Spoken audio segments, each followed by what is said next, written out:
This will be the third video in a series, I guess. And in this particular video, I'd like to discuss a fresco which was painted inside the dome of the United States Capitol building in Washington, D.C. Now, but before we get to the painting, however, permit me to first note the name of this building. Note that it is Capitol with an O. It's not spelled with an A, rather it's spelled with an O. It sounds the same, but the spelling difference has a certain significance, right? See, one might think that it's called the Capitol building because it appears in the nation's capital, but that would be Capitol with an A. The reason why it's spelled with an O is because it's part of an homage to the Capitolium, the ancient temple of Jupiter, which was atop Capitoline Hill in Rome. And with that, let's now turn to the fresco inside the dome of the Capitol building, which was painted by Constantino Brumidi in 1865.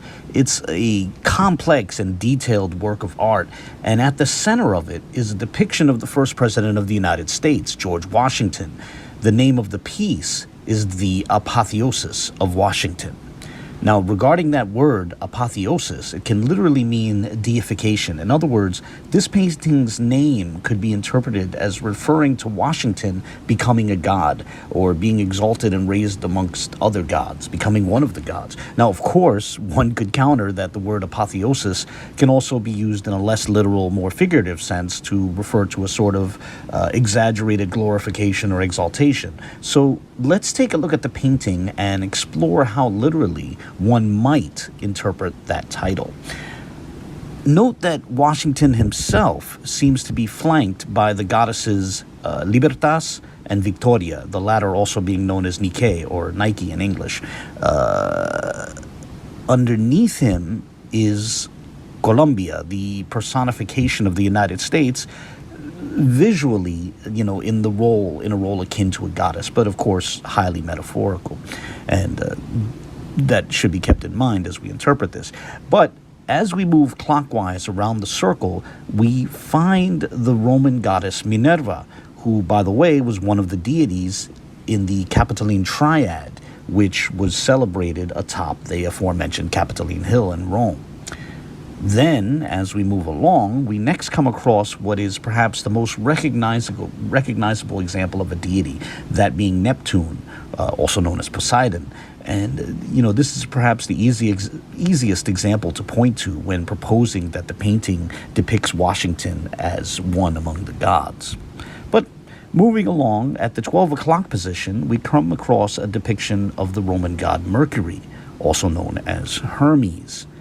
After that, we find the Roman god Vulcan, or Vulcanus in Latin, known as Hephaestus in Greek, which is like a god of fire and therefore metallurgy and metalwork, etc.